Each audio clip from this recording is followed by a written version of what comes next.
Shri Ram to everyone. Welcome Jai Shri to Ram, this session. Guruji. Jai Shri Ram. Jai Shri Ram. Jai Shri Ram. I think it's about time to start today's session. So I hope all the speakers are here. There are going to be 5 papers to be presented in this session. So the presenters for the sessions are Professor Raj Kumar Misra. I hope he's here. Professor Raj Kumar. Yes, okay, sir. Yes, sir. he's around. He's here. Okay, thank you. Then we have, of course, Mr. Ram Malik ji. He's already here. Okay. Hey, I am your student, sir. I'm your student, sir. Here I'm going to learn from you today. Okay. Then we have another speaker, Mr. Om Prakash, Professor Om Prakash and Aarti Chandani. Good morning, sir. This is Om Prakash here. Om Prakash. Hello, Professor. Hi. Are you here? Hello, sir. Okay, all right. Okay. Hello. And this will be followed by the 4th speaker, that is Tulsi Sri Goswami. Is a speaker present? Tulsi Sri Goswami and Prakash Giri Goswami. Okay, not here yet. Okay, and another speaker will be Satish Agarwal. I think he's already here. Mr. Satish Agarwal. I'm there. Okay, all right. So, okay, so we have these 5 papers, and all these 5 papers are going to be an interesting paper for all of us to learn. And I look at the topics. Some are related to management and leadership, about Hanuman, very interesting paper about Hanuman. Also, we have about universal perspective of Lord Rama. And then another paper on management. And the final paper is about where Lord Ram resides. Okay. So without taking much time, I will be calling the first presenter. Now, before I call the presenters, first presenters and the other presenters to speak, we need to bear in mind that each paper, including the question and answer session, will be about 20 minutes. Okay, of course, many of you wants to speak longer than that, but we have to bear in mind that the time is one factor that will limit us to speak more than 20 minutes. So it will be within 15 to 20 minutes, including your question and answer session. And for the participants, if you have questions that you would like to ask the presenters, you can type it in the chat. Okay, you can type it in the chat box for any of the questions, and later on we will take it from there once the presenters have completed their presentation. Okay, now let me call upon Professor Rajesh Kumar Misra, who is going to speak on lessons for effective business leadership. Ramayana depicts through many real-life examples. Over to you, Professor Misra.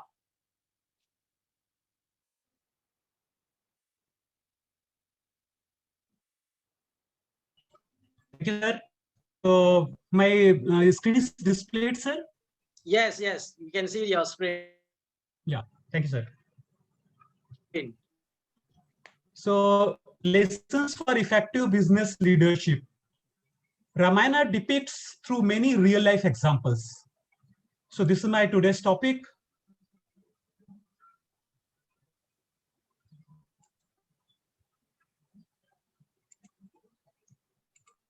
So effective business leadership, when effective business leadership, what we expect. It is execution of vision of respective company by setting tone and culture for the business house. It may also incorporate improving or redefining the vision itself. Very beautiful definition we get in literature, that is, it is timeless definition given by Prentice. It says that successful leader is the one who can understand people's motivations and enlist employee participation in a way that marries individual needs and interest of the group's purpose.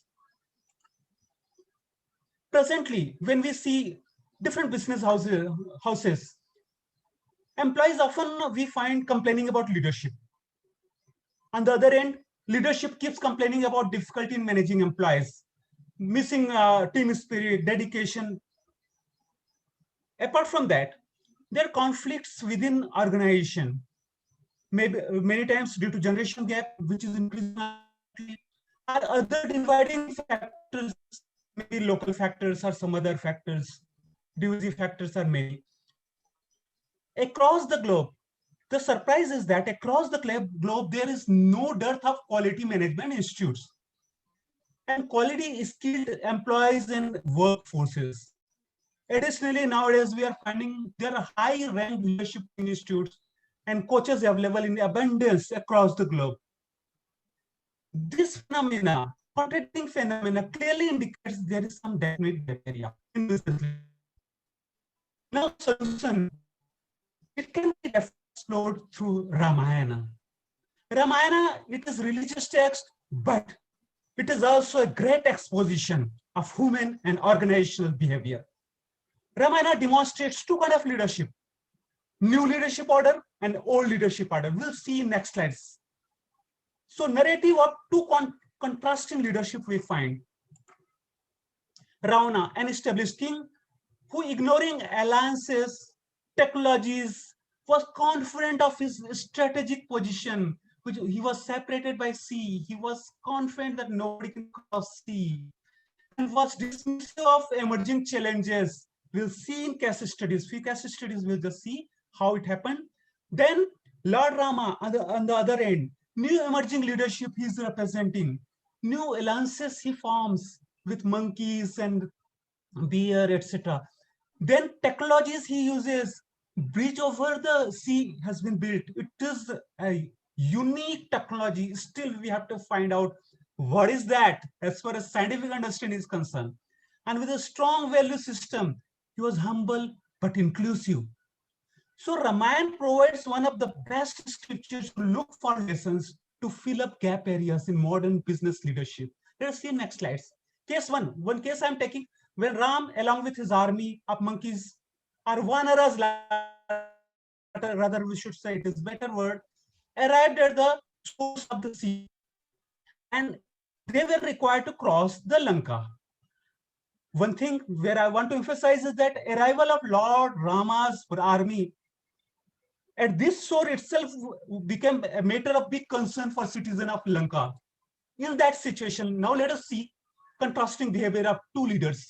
Lord Rama realized that he has to challenge established order of Ravana.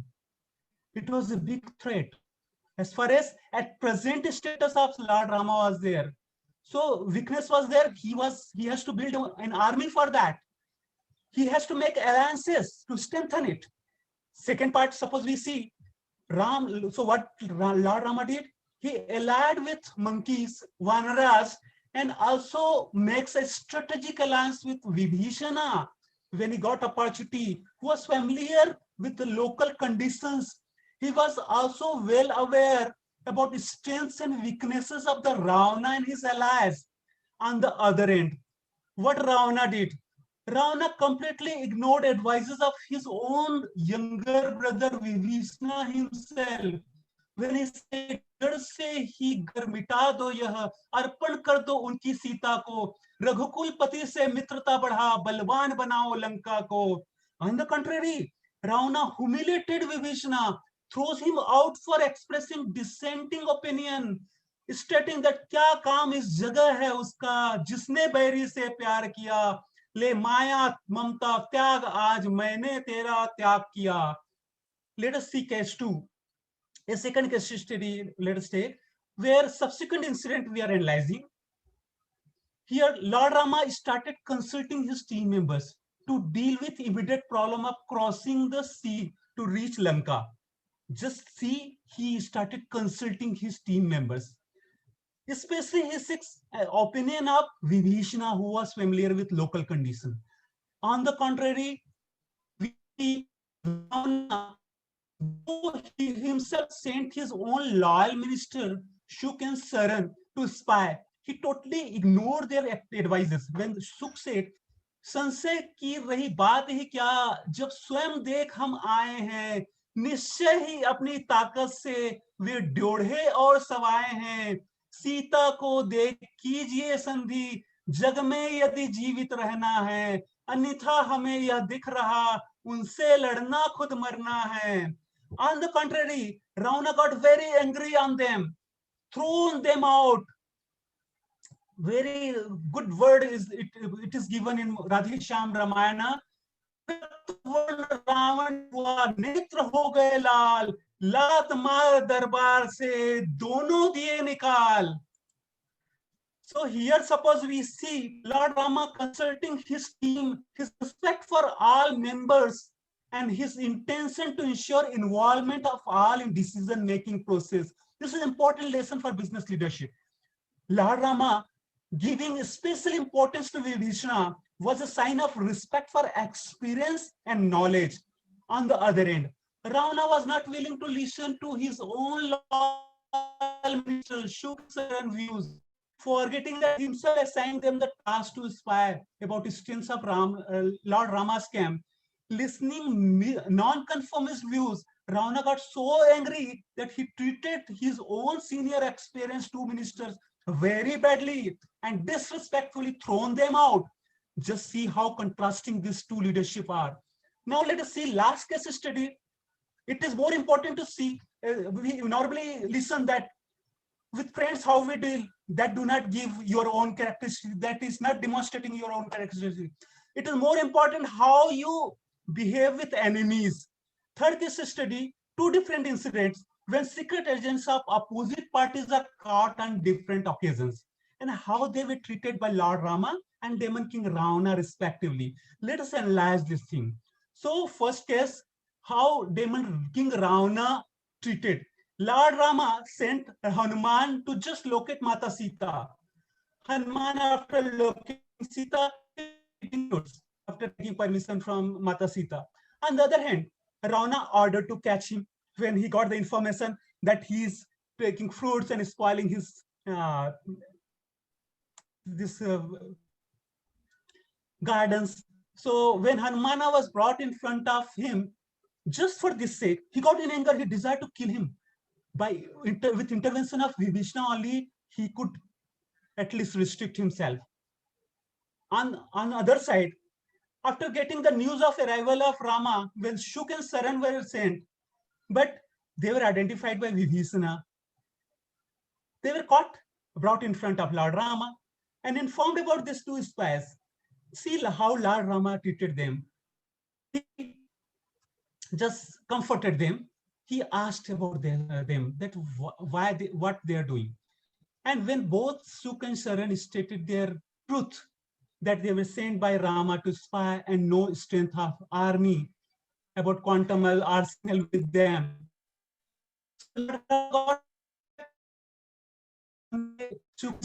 He assured them of fearlessness. Rather, Sri Ram was so kind that he told that they should complete their intended task fearlessly before returning back to Ravana. Along with Shuk and Saran, Lakshmana in fact handed a letter and Lord Rama asked on the other end, Hanumana, despite demonstrated his power by spreading his tail, Ravana did not bother to heed the threat. He adamantly, this adamancy of Ravana resulted in burning of Lanka via Hanuman. Hanuman, on the contrary, very respectfully suggested Ravana to make peace with Rama. So suppose strength weakness analysis of this two leadership behavior, suppose we see Lord Rama sent Hanuman. Lord Rama's delegation of work and belief in capacity. On the other hand, Hanuman's loyalty, when he want to eat the fruit, he in fact respecting his mother, he in fact took permission of Mata Sita. On the other hand, Ravana ordered his minister Shuk and Saran. He forgot that sharp eyes of Vibhishana can identify them. It shows lack of wisdom in Ravana. When Hanuman was brought in front of him, Ravana, in the first instance, he wanted to kill him. It shows Ravana's short-temperedness, his short-sightedness. Both are dangerous for a leader. On the other end, Lord Rama very respectfully gave them opportunity to speak. It shows Rama's quality of listening, a great leadership quality. Mistaking Hanuman as an ordinary monkey, this was another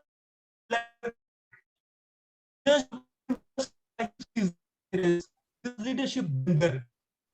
On the other end, the quality of compassion shown by Lord Rama towards the spies of enemy is a great trait. He has not only accepted as one of the, it is accepted nowadays as one of the sought after quality for in business leadership. Despite Hanumana's demonstration of power by extending his tail, Ravana did not heed to this threat. This big leadership blunder of Ravana, which not only resulted in burning of Lanka, but with Hanuman's single act, the moral of Ravana's army was broken completely. On the other hand, immediately rewarded Shuk and Saran by making them fearless for their truthfulness. Appreciation for truthfulness and immediate rewarding for the same is one of the rare leadership quality. Last case, suppose we see, in fact, when Hanuman was brought in front of Ravana, he respectfully suggested Rama to release Mata Sita and make peace with Rama to avert future destruction. This shows lesson that power lies in politeness. When Shuk and Saran were returning back, Lakshmana handed over a letter.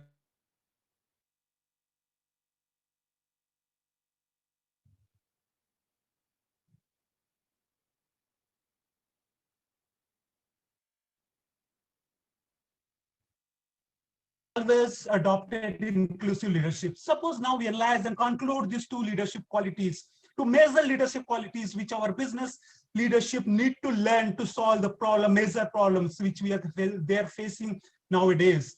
It is inclusive leadership, one quality.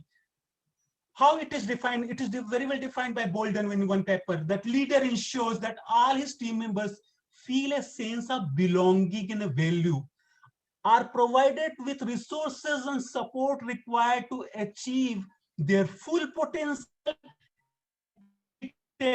equitably. Lord Rama in all instances treated everybody with equality, involved everybody in decision-making process and valued everybody's opinion. On the contrary, Ravana, due to his arrogance and ego, in all case studies we saw, can be seen as ignoring the principles of inclusive leadership.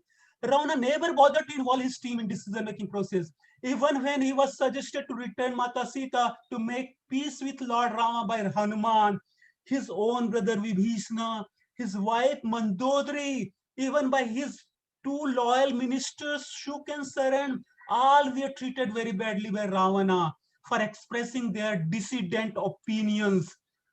This last slide where we are just talking about complementary leadership. This is one of the very talked about, particularly this one paper I saw in Harvard Business Review by Miles in 2007, which we talk about is unity in diversity. So let us see, making complementary work requires outstanding coordination and communication among team members. This is defined in that paper. So Lord Rama's army was unconventional. One side, let us see wider variation of like monkeys were there, bear were there, wanderers, different kind of species were there. They were variety in maturity and experiences. Lord Rama always handled his team ensuring unity and diversity principle with suitable strategy to ensure that complementarity should become a strength for his team. Under case 2, when Vibhishana and Lakshmana express conflicting views, this is a very good example which I want to quote regarding how to address the problem of crossing the sea. Observing so, Lord Rama and Sugriva, though we are in favor of Vibhishana, but rather than imposing views, suggested that both Lakshmana and Sugriva, let you people decide on the matter and inform me back whichsoever is agreeable to you both. Valmiki Ramayana states Sugriva and Lakshmana, with this gesture of Rama, they unanimously decided that in favor of Vibhishana, classic example of Rama's complementary leadership. Ravana was always seen suppressing dissident views and kept punishing his own people. In case studies also we saw. So with this, I want to conclude that in business, unfortunately, conflicts due to varying views, majorly due to generation gaps or due to other barriers and narrow interests are getting widened day by day. Majority of the problems in business world are related with leadership issues. Detailed analysis carried out on 3 case studies, which we took in this presentation, on 3 chosen real-life examples from Ramayana. Outcome lessons point towards solution for many gap areas presently getting observed in business leaderships. To measure leadership style, I concluded, which summarizes majority of the traits of leadership demonstrated in these case studies and which are required to be inculcated in present days business leadership for them, making them effective in leadership, are shown in the form of inclusive leadership by Lord Rama. And under our scenario, this will help a business leader to keep his team motivated to win over challenges under all circumstances. Secondly, complementary leadership is demonstrated as the effective way of handling conflicting views and aspirations. This is very much needed for strengthening any business organization. So thanks for giving me this opportunity. Thanks to Ramcharit Bhavan, thanks to Bala Saab and Shivji and our respected audience. Thank you. Awesome. Thank you, Professor Misra, for your wonderful presentation on various cases on leadership, business leadership from Ramayana. It's a very interesting paper. And you have completed within the time frame, within 20 minutes, And due to the time factor, if participants who have any questions related to the presentation made by Professor Misra, you can type the questions in the chat. Okay, and later on, we can take it up later when we have time. After all the presenters have presented, he will be able to take it up, give answers to any of your questions. Okay, thank you once again to Professor Misra for his wonderful presentation. Thank you, sir. Thank you. The next paper will be presented by Mr. Ram Malik Ji, a very experienced and well-learned person in the field of Ramayana. His presentation is going to be very interesting. Looks like an interesting paper about Lord Hanuman, his birth and his early life. So now let us welcome Mr. Ram Malik Ji to present his paper. Over to you.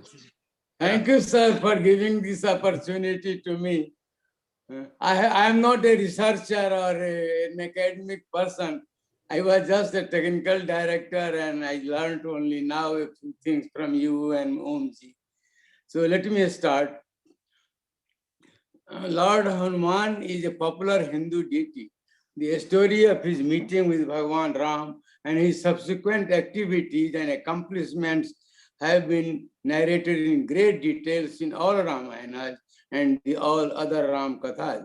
However, the story of his birth and early life is practically missing except some interpolations and with varying accounts. Hanuman is generally recognized as the son of Kesari, the mighty king of Sumeru Hill, and a forest dweller, Vanar, and his wife Queen Anjani. Kesari is credited with killing terrible demons. Hanuman's real name has been mentioned, Sundar, and his jaw was broken by falling down while watching the sun, and hence his jaw was called Hanuman, a person with a deformed jaw. He got proper education in Vedic system as appropriate for a prince. On the contrary, the various Ram Katha sources mention wind god, Shiva, and several others as father, and a cursed Apsara born as Anjana. As a child, Hanuman's swallowed son was hit by Indra's thunderbolt in his jaw. He got his education by flying and following the sun god. The authors of source books on Hanuman, such as Catherine Ludwig, explain these fantastic accounts by telling that Ram's story or Ram Katha is not a history, but rather just a legend. There are variant accounts of Lord Hanuman's birth, birthplace, and parentage. He has been mentioned as the son of Lord Shiva, as I mentioned, Kesari and wind god. Similarly, his birthplace is mentioned in different places, such as erstwhile South Bihar, now Jharkhand, Karnataka, etc. Lord Hanuman has been uniformly described as a man of great learning and wisdom, but depicted by some as a monkey with a tail. All Ramayanas, however, agree on one point: his great strength and wisdom, his achievements, and most important, his closeness with Lord Sri Ram, which made him the most fascinating and popular god of Hindus. This paper presents a brief narration and discussion on the birth and early life of Lord Hanuman. Myth of Hanuman's Banar, monkey origin, that I will take up first. Hanuman is called Banar, presented to mean a monkey, but it actually refers to a group of people living in forests. Van, forest, one, and Nar means the human. Valmiki Ramayana presents them as humans with reference to their speech, clothing, habitations, funerals, consecrations, etc. It also describes their monkey-like characteristics such as their leaping, hair, fur, and tail. Rama himself describes a number of qualifications of Hanuman, such as knowledge of Vedas, grammar, and great ability of his speech. These clearly establish the human attributes of Lord Hanuman. According to Jain texts, Hanuman is a human of Vanra clan whose emblem is the monkey. Many scholars have argued in favor of people with perhaps monkey banner. G. Ramdas infers from Ravana's reference to the Kapi's tail as an ornament, bhushan, that it is a long appendage in dress worn by men of the Savar tribe. Since the women did not wear this dress, Valmiki does not describe them as Vanraj or monkeys. The common depiction of Lord Hanuman is as a monkey with a long tail based on the latter belief. According to Philip Langendorf, development to Hanuman and his theological significance emerged long after the composition of the Ramayana. In the second millennium CE, his prominence grew after the arrival of Islamic rule in the Indian subcontinent. One recent book on Hanuman writes, Sri Hanuman belongs to the monkey race. He represents a stage of evolution much lower than the lowest of human beings. It's Chandals.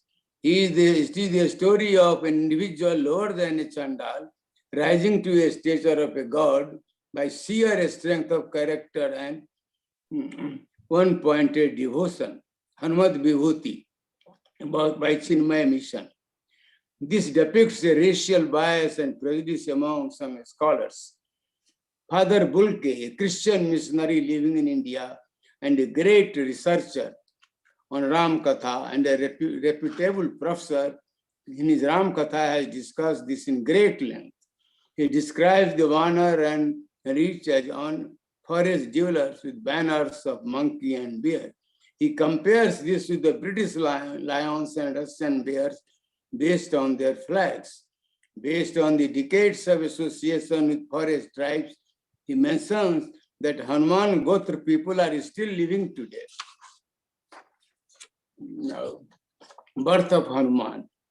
Sri Ramcharitmanas and Valmiki and other Ramayana and Ram Kathas are mostly silent about the birth of Hanuman and his parents. Father Kamil Bulke in his book Ram Katha has discussed about the birth of Hanuman. The Adi Ramayana of Valmiki is silent about Hanuman's birth. The later version includes the story of Hanuman's birth in Kiskindha Kand, Sarg 66. This is considered a later interpolation. This describes how Anjana was impregnated by wind god, who was attracted by his beauty, her beauty. Brahma Puran, chapter 84, also gives the same story. Adhyatma Ramayana in Kiskindha Kand, chapter 6, mentions that in the ancient age, Hanuman did worship of Narayana and became his parsad.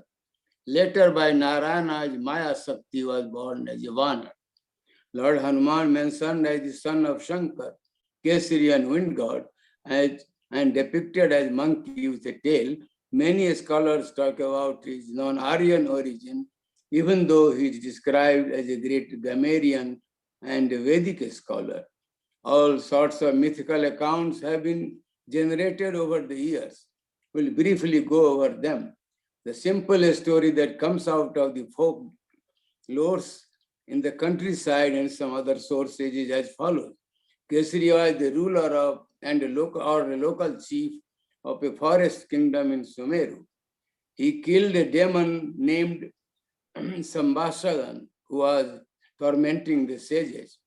Kesari could not produce himself a child, as was the prevalent religious and social custom in the ancient time.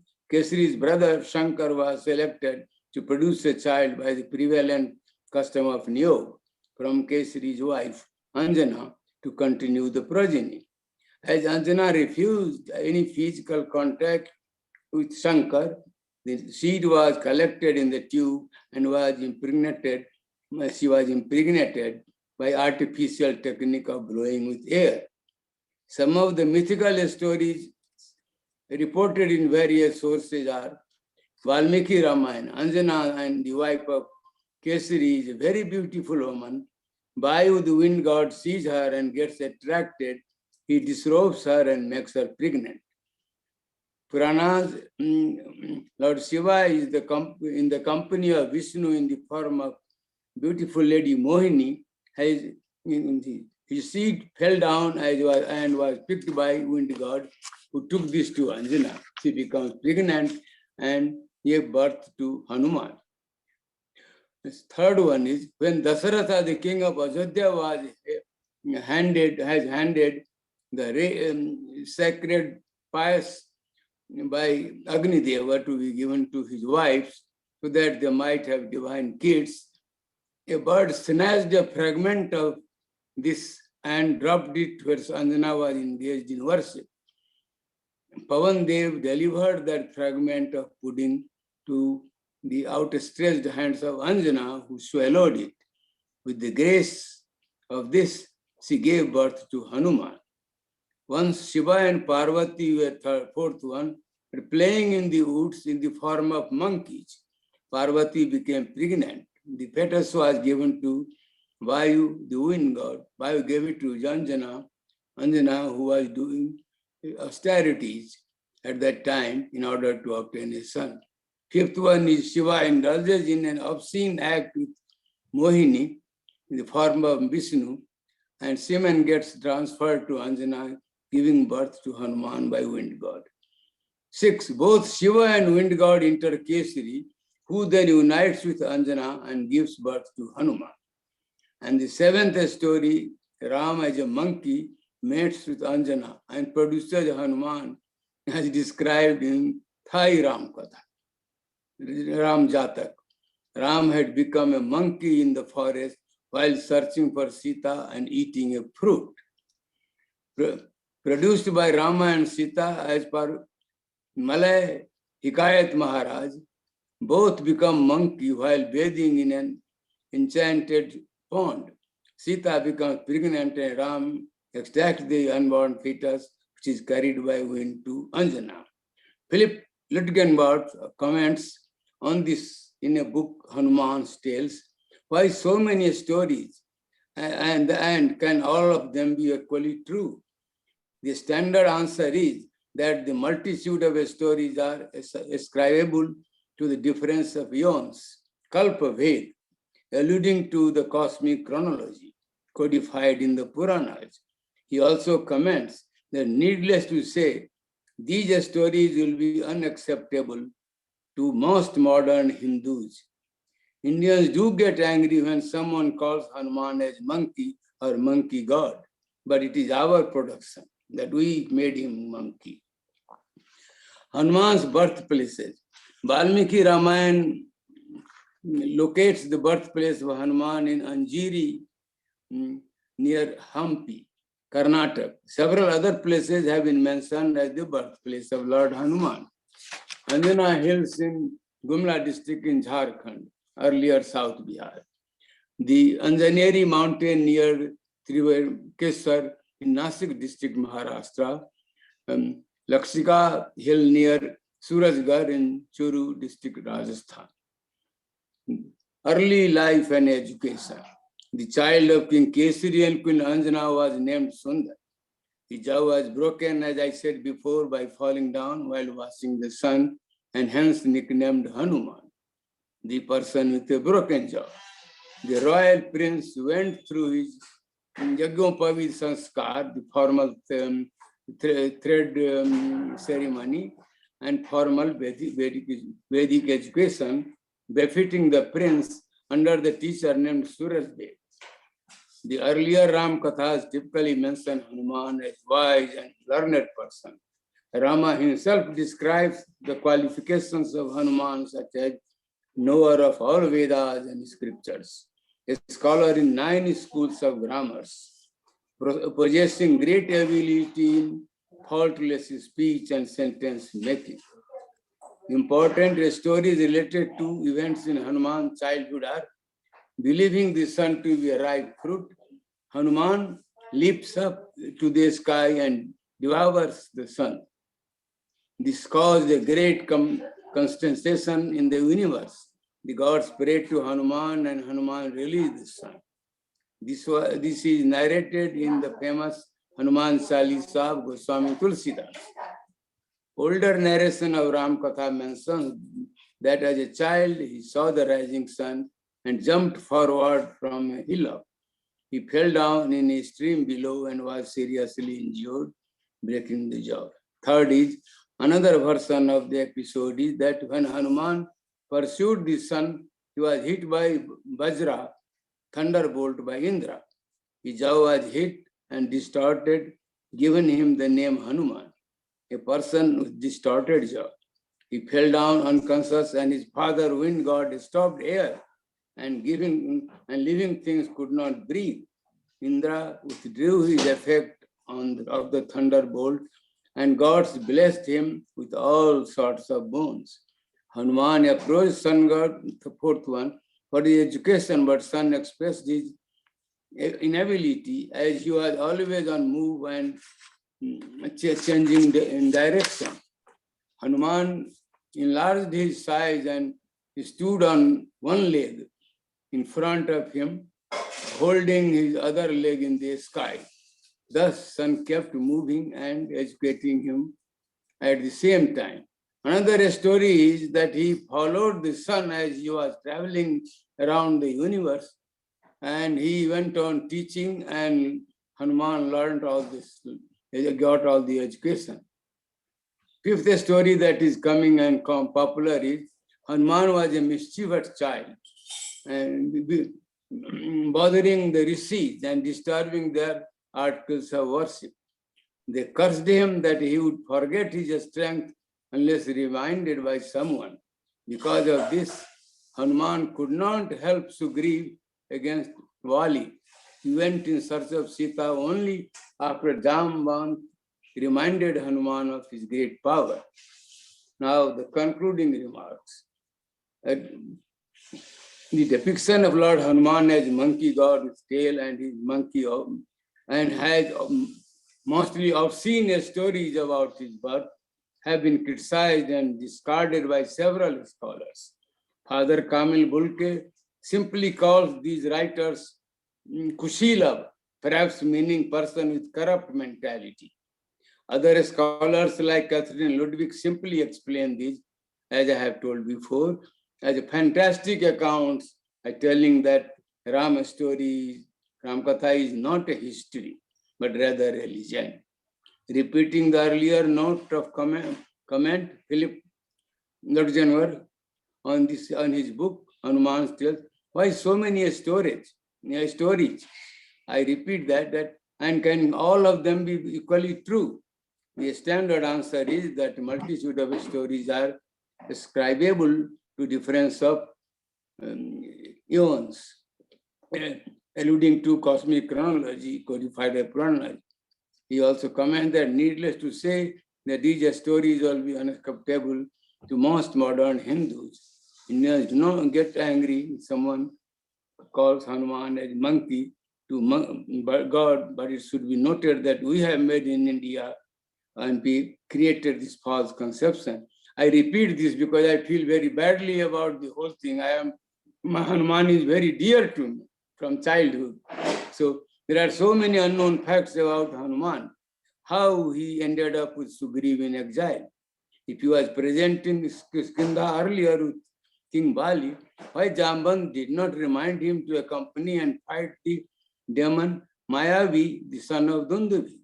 Valmiki Ramayana and Southern Recension and Adhyatma Ramayana mention that this sun god, after giving birth to Sugriv, appointed Hanuman as his servant.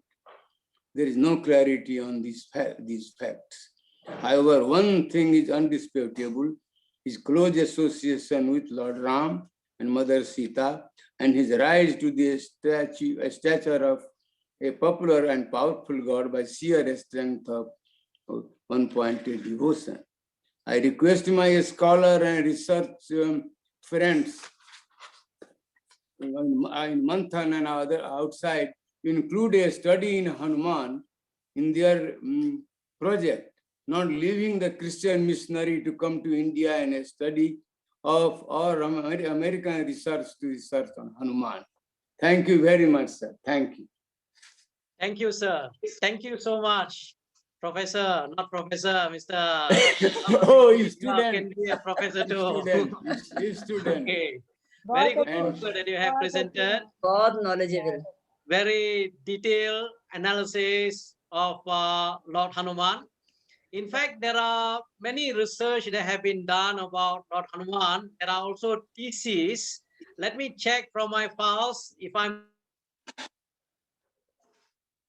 able to locate some of those theses that has been written. There are PhD theses that are people who have written about Hanuman in the past. If I'm able to locate, I will send it to you. You might want to read more on based on the research that has been done in the past. Once again, Thank you very much, sir. Thank you. I am not a researcher. I just was trying to study this. Whoever बहुत अच्छा, मगर फिर भी बहुत अच्छा रहा sir. बहुत बढ़िया. whoever wants to do some form of an inquiry, you are indirectly or directly you are a researcher. Thank you so much, and you have also Thank you time very frame. much. Of course. Thank you. Okay, there are some questions. If there are questions that are coming from the chat, we will take it at the end of all the presentation. All the participants, all the presenters, once they have completed, then we will take up the questions. So for the participants who have any questions, please write in the chat. Okay. Thank you so much again. Thank you again, Ram Malik ji.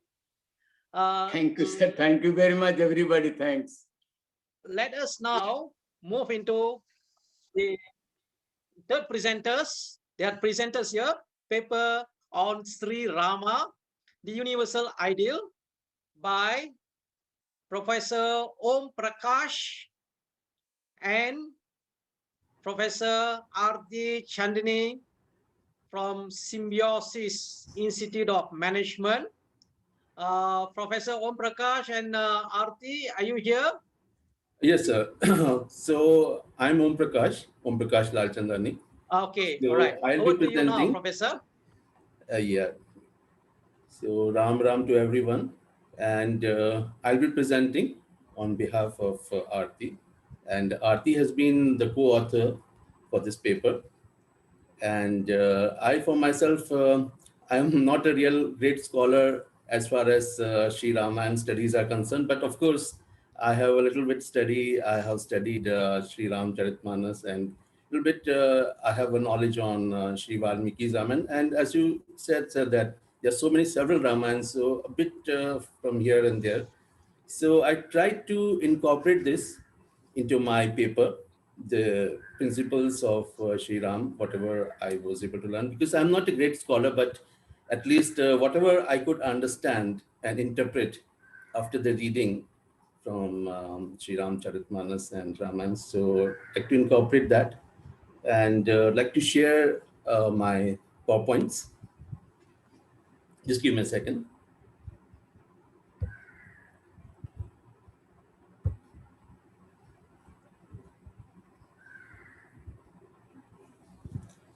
Yeah, right. So can you hide this? Yes. Okay, so the title of my paper is Sri Ram, the Universal Ideal. And I, for myself, basically, I'm a technical person. I'm a software engineer, and now I'm representing a company as the director of operations, as well as I'm a visiting professor for Symbiosis International University.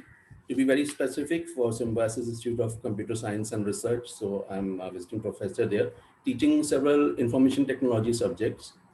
Right. And my co-author is Dr. Aarti Chandani. She is associate professor in finance in Symbiosis University as well. So we have we have attempted to write this paper. So let's come to the next slide. It was a bit of our introduction. So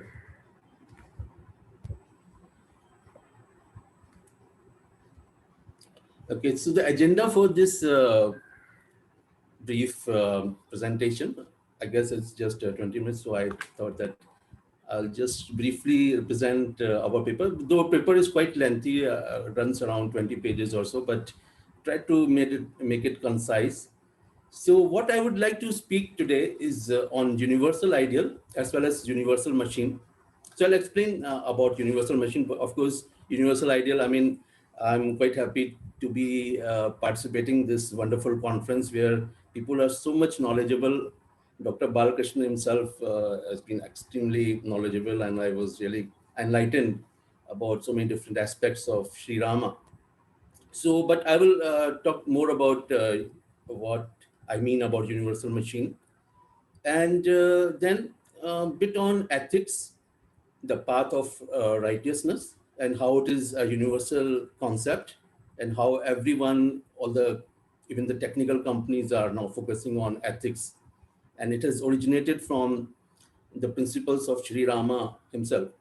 After we read the great epic, and then we'll focus on a bit on transformational leadership. I'm quite grateful to Dr. Balakrishnan because I read his paper and it was very, very enlightening. And I incorporated a part of what he had written as early as in year 2007, because when I did a wildcard search on transformational leadership and Ramayana, when I gave those search terms on Google search engine, so I found his paper and it was really, I really liked it. So I thought that I will take an excerpt from his paper into my own this thing. So I've given his reference as well. Then we'll come to the ideal of supreme duty and supreme duty, sorry, ideal of supreme duty. So we'll talk about it, and then the rule of law. So how it is so much valid in today's context, right? So let's go to the next slide. Okay. Now, this not, it's getting hidden in the title. So what we talk about universal ideal is that, like we all know, and you such enlightened people, great researchers on Sri Ram's and the related studies, so you would know better than I that Prabhu Sri Ram lived human life in most practical way. I think all of us would really agree on that. Besides, he had a well-regulated personality and refined conduct. So we tend to learn a lot from his conduct, how he behaved right from the beginning during his Bal Charitra, as well as during later on when he lived in exile, and then when he fought Ravana, as well as when he came back and established the Ram Rajya. So the conduct which he had and the way he behaved with different people, not only with his friends, with his families, and those who opposed him in his family, and how he behaved with them, and how he behaved with his opponents. So we tend to learn a lot, and this sort of a behavior, his conduct, and his personality, his towering personality, and the example he set us for that generation and for the future, for the current generations and for the future generation. It's really a great learning, right? So we tend to learn a lot, and what I call this to truly become a universal ideal, universal concept, because whenever we talk about something which is universal, it tends to stay, whether it's a conduct, whether it's a concept, whether it's an ideal. So whenever that ideal is so strong and so forward looking, it tends to stay for a while. No, not for a while. I think that it tends to stay for all eternity. Same is for the universal concepts on machines, technology, because I'm a technologist, so I try to inculcate a lot of things from what the studies of Sri Raman say, right? And then Sri Ram truly represents the supreme divinity because he was a avatar of God Vishnu, right? So he truly represents the supreme divinity, and with his conduct that is exemplified, and he manifests himself for the benefit of all. And as I said, that for the current generation and for the coming generations, subsequent generations, he must manifested himself for the benefit of these generations. And I really very much agree with this point. Then Ramayana, of course, whether it's because I have studied, got the opportunity to read through many times. How much time I could, I would love to read Tulsidas, Sri Ramcharitmanas. Of course, I'm not a great learned person to really understand Valmiki's Ramayana, which is in Sanskrit, but I would love to, whatever I could interpret. So those are undoubtedly the great epics and great teachings for us. So now, as I said, that I'll talk a bit on a universal machine and how these concepts relate to us. And those studies, these epics and what his conduct was and what he exemplified by his conduct and behavior are very much valid still as of today. And if you see how industries, because I'm a technologist at core, I'm a technologist, so I have a habit to, try to relate or map those things, this teaching with the technology for which I have a bit of expertise. So if you follow how, because technologies really change the way we live, because nowadays, like, see, we are in the age of COVID, and because of this technology only, we are able to sit in our houses and attend this great conference.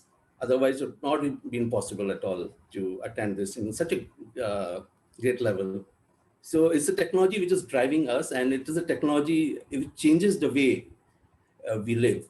So if you see that how industries have really transformed, so industry 1.0, which was in 18th century, steam power, how it changed the way we live, okay, and how electricity was, that was the next generation of technological development. and how electricity had really changed our lives. Then came computer, and computer, again, these computers are like universal machines. Anything which is universal tends to stay forever, for long.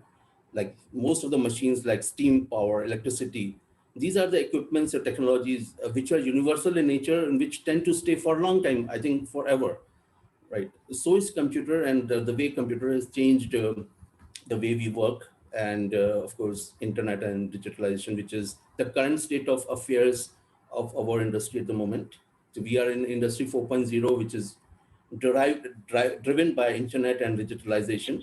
Because computer was the previous version, and the current version, the current era is on internet. And very soon we will be coming to automation and robotics. So this automation and robotics is actually my core area, because this is some machine my company and I'm really trying to develop, and how this is going to transform. But whenever we talk about transformation, what happens that if this new set of technology is is brought to a company, some company wants to adopt this new technology, new transformation. So we feel that there's always a classical tussle. There are agents of change and there are agents of stability. The top management, for instance, because excuse me if I'm talking a bit on technology, and this is, I think you all guys would agree with me that whenever we try to bring some changes, so there would be people who'd like to implement the changes, but there would be people who'd like to who won't like to actually adopt the changes. But the way ahead is always to adopt to the changes, and the way we are in this current era, that it's only possible because some of us at least have adopted these changes. And this, of course, has also a context with pandemic. Currently, we are suffering with an acute pandemic, and somehow I feel that people did talk about robotics and automation, but they never really adopted to this technology, because there is a feeling that whenever we adopt new technology, new automation, then what happens that people will tend to lose the jobs. But that is not the case. When even a lot of movies are there, like Naya Daur, and people would agree, might have seen, because I'm also a great fan of Indian movies. And if you see the previous movie that was on this concept, when they brought some machines like bus and all, people were really skeptic to adopt to this new technology, because they thought that the jobs will go, but that was not the case. And whenever we adopt to the new technology, it actually creates new jobs. And this transformation is required. This transformation is required by the companies. They need to adopt to the changes, because if they had adopted the changes earlier, we could have saved a lot of lives of nurses and doctors. Every day you see how this COVID is really, pandemic is really, and we can't say that this pandemic will go very soon. The problem was that they did not adopt. And how we can actually adopt, how we can actually bring these changes, and how we can transform the current organization, the way we live, and reduce the amount of friction we may get from people who are at the ground level. So in that case, I really appreciate the universal ideal of Sri Ram, if we do follow, and the way he lived and way he transformed the people, the way, by his conduct, by his behavior. For instance, he was given the exile of 14 years. And if you see, because I have read Sri Tulsidas Maharaj's Ramcharitmanas, and people try to influence him that don't go, though your mother has given you the exile of 14 years, and please don't go, at least don't bring Sita. But the transformation he brought was actually good for people, and the sequence of conference कर रहा हूँ trainer कोई बात मैं तो वैसे ही पूछ रहा हूँ मैंने कहा Dhanlaxmi which happened later on, the sequence of things which have happened, that indeed you see was good for all humankind, and that spelled the end of the demons and the Ravan's era. So that transformation was actually much required, and he was the one who really brought. He could have easily accepted that he will not go, because his father also impressed that, okay, if you don't want, let him not go. And he also asked his person Sumant that just show Sri Ram and Lakshmana and Sita, just bring them for 4 days, and then show the one for 4 days, and bring them back. That was the instructions given to Sumant. But Sri Ram never agreed to this. And then later on, Bharat also went along with the family and tried to bring him back. But he never agreed because this was a transformation he brought. And this transformation was brought for the good of mankind. Right. And I'm so indebted to Dr. Balakrishnan Munappan because before that, sir, I had no introduction about you. And when I tried to search, when I wanted to write this paper, because I had some conviction that these concepts, this universal ideal has got a reference, a context of the way we live, and this transformation, which is very much required. Maybe the universal ideal from Sri Ram will help us to adopt to this transformation. And in this regard, I'm quite indebted to Dr. Balakrishnan because he had written a paper on transformation leadership. And rather than, trying to interpret, I just try to bring the excerpt from what doctor had written. And he had written that transformation leaders believe in people. That was also very much relevant to Sri Ram, and it is also very much relevant in today's context, right? Transformation leaders are value driven, and this is also the concept of my paper, the values which he had given, and the values which the companies should adopt rather than taking some immoral turn to the way they develop technologies or the way they work. So instead, if they are value driven, it would be much helpful to the human beings, to the society in general, and in turn for the company as well, because the company will grow if they are adopting to the ethics, to the values, and everybody has now accepted this, except few, of course. So they have ethical codes of professional development, each and every company, which Dr. Balakrishnan would actually agree with me, I think. So every company has got their ethical codes for professional development, and all this have somehow derived from our great, to certain extent, at least from our great epic on Sri Ramayana and his principles. And these are the universal principles which are here to stay,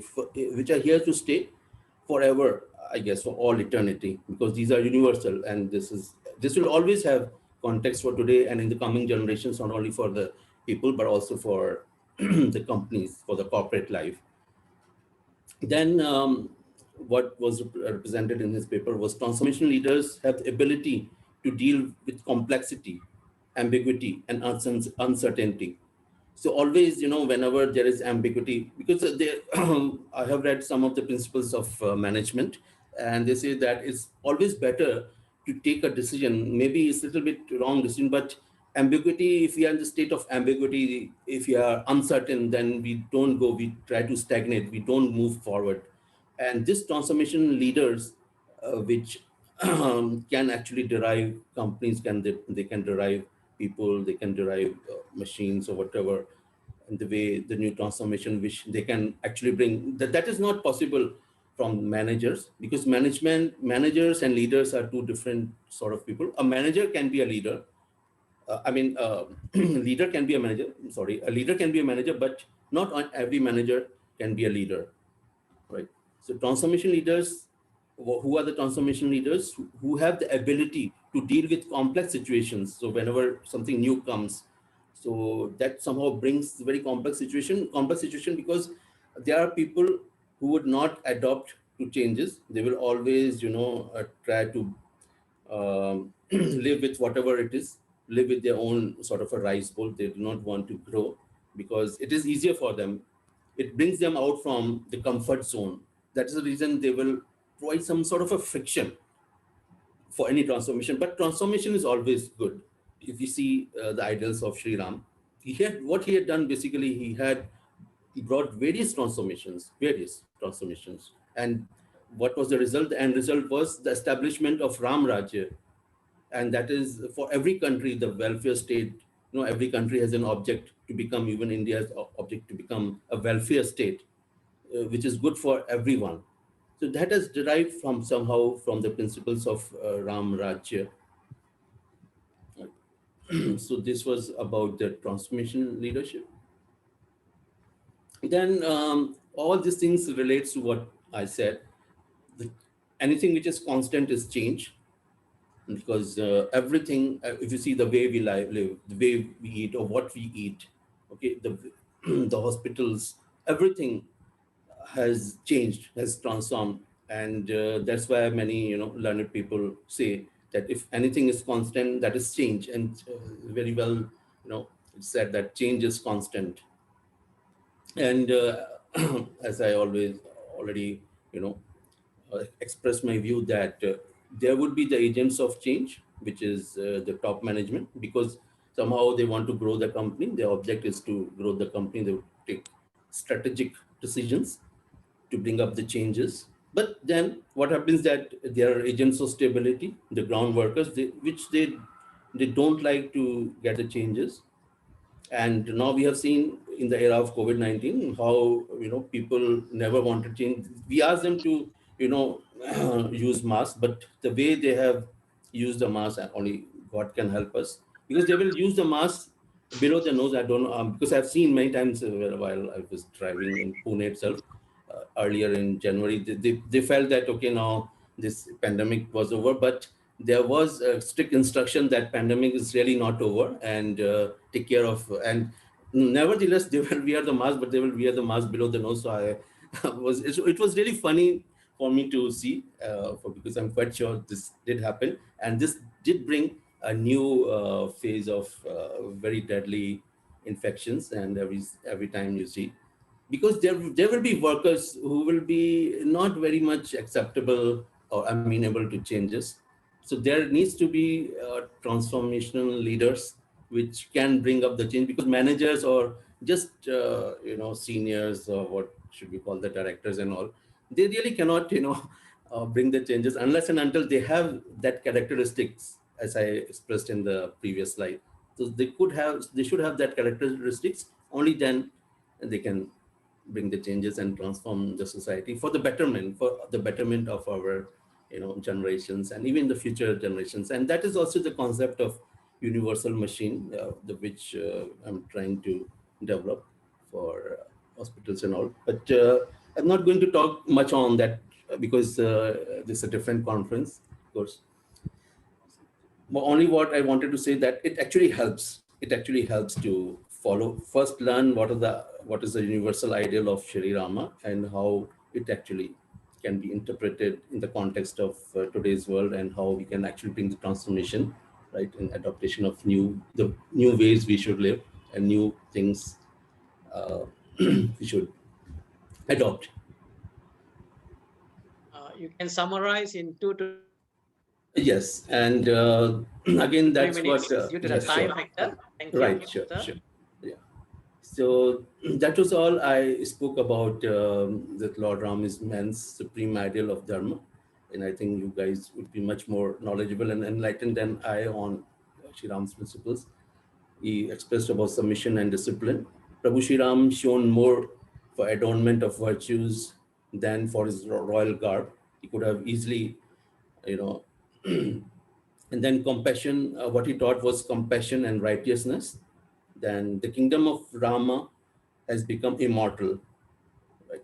As each one of really agree to this statement. And the rule of law has to be established, that is democratic. And that's what we also learn. Like Lanka was invaded, but it did not become a peripheral province of Ayodhya, because he had some concern about people of Lanka as well. Whichever part is Lanka, I'm not really going to that, because I have also no idea as to what, with my limited knowledge of what I can understand and interpret, was that Lanka was invaded, but it did not become a peripheral province of the kingdom. So that is all I have to say.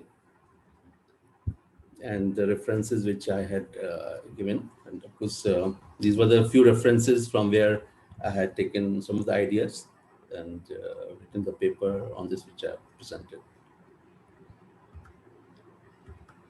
So thank you very much. And if you have any questions, of course. Thank you. Yeah. Thank you so much to Professor Om Prakash for your wonderful presentation on Sri Rama, the universal ideal. I think in your paper you have covered quite extensively. You have looked into from the technological perspective. You have described all the 5 different types of industry 1.0 up to 5.0, and then you brought in Rama as a transformational leader, and then some of the lessons that we can take from Rama within the context of self-improvement and also for organizational management and leadership. So thank you so much for your presentation. And for the participants who have any questions that you would like to ask Professor Om Prakash, please write in the chat. And once we have completed all the presentation, we can pick up those questions after the presentations by the speakers. Thank you so much. Thank you once again. Thank you. Thank you. Okay. We are now going into our next paper that will be presented by Tulsi Sri Goswami and Prakash Giri Goswami. Tulsi Sri Goswami is from Central University of Rajasthan, and Prakash Giri Goswami is from Satya Foundation. And their paper is on the principles and practices of management, the Ramayana way. So let us welcome the presenters. To the presenters. Yes, thank you, sir. Pranam. Sri Goswami. Giri Okay. Goswami. Yep. This paper is co-authored by Prakash Giri Goswami, and I'll be presenting this paper. So, shall I start sharing my screen, sir? Yes, please.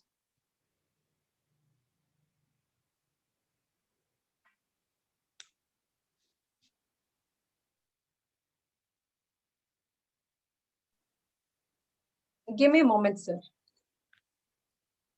Sure. I hope now it's visible. Yes, it is visible. Okay, sir. So as you said that the title of our presentation is Principle and Practices of Management, the Ramayana.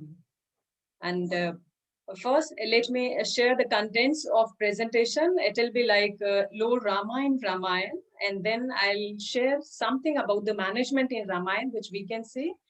And further, I have included some of the management practices which are well exemplified in Ramayana. These are like building strategic associations and alliances, establishment of strong vision and mission, leaders and leadership, the communication system, team and trust management, then values and ethics, and at the last will be elaborating some of the inferences which we can take away as a learning from Ramayana. So just to begin with, I must say that this paper is drafted on the basis of subjective exploration philosophy. Means it is just simply a translation of previous writing, that is of Valmiki Ramayana, and review of management practices. Like as we all know that Lord Rama is the most chanted god in the Indian pantheon of gods. And there are two most famous variants of Ramayana which has been described in numerous dialects, those of says Valmiki and Goswami Tulsidas. And they have composed Ramayana and Ramcharit Manas separately and popularly accepted as Ramayana. So looking for the management principle and practices, we may draw numerous practical examples from Ram Rajya. And that Ram Rajya is considered as the epitome of exemplification of good governance practices ever in the history. And Ramayana has been considered to offer clues of effective management practices for both state and corporate associations. So if I elaborate something about Lord Rama, though I know our knowledge is very, very limited about the Lord Rama and Ramayana, but still we have tried at our level best to elaborate something. So the first and foremost reason the Lord Rama's character, the way Lord Rama is held as Maryada Purushottam, and that is the ideal person, or we can say the perfect leader. And his leadership and management style, his way of dealing with his subordinates, his methods of managing challenges were totally founded on the region of qualities and morals. And he always chooses dharma. That is the touchstone in his decision making at each and every point. And Lord Rama signifying the personality attributes like honesty, faithfulness, happiness, respectability, calmness, mellowness, and which are very much acceptable and attractive, And this was the motivation behind why Rama has been a good example. His authority, the ideal style of authority, and his management, the model practices. And in the Ramayana, we can perceive how Rama could hold his self-control even in hardest and worstest of situations and circumstances. And seldom do we discover that him responding regardless of compact provocations that were at the era. And if we try to understand the management in Ramayana, we can say that Ramayana has expressed management lessons in various ways. The whole content of Ramayana contains the practices on strategic management, on good governance and quality leadership, the emphasis on dharma, that is the legitimate conduct, and which is, we know, it is universally accepted that these are the foundations of all the management practices. So there are earmarks of management practices being exceptionally contemporary in different chapters. But to be very specific and to point out some of, I must say that the second chapter, which is, we know that Ayodhya Kand, is a genuine composition on the issues identified with good governance, where Lord Rama has advised his younger Bharat on the best way to deal with the realm. It will have all the earmarks of being an incredible exercises on effective management practices, where Lord Rama says the quality of managers is the basic factor in great administration. And he emphasized that to appoint right people rather than yes man type people. And while hiring, the king must ensure the courageous, visionary, knowledgeable persons with a strong determination and enthusiasm. And the decision making is also elaborated by Lord Rama, prompting his sibling Bharat on the most proficient method of taking powerful decisions. He said that it should not be taken singularly and no discussion with the excessive number of individuals.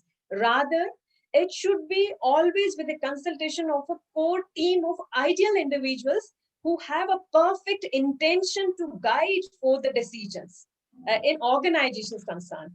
And while another chapter is that Ayodhya Kand is all about the administration, and the Sundar Kand is an exemplary record on strategic management practices.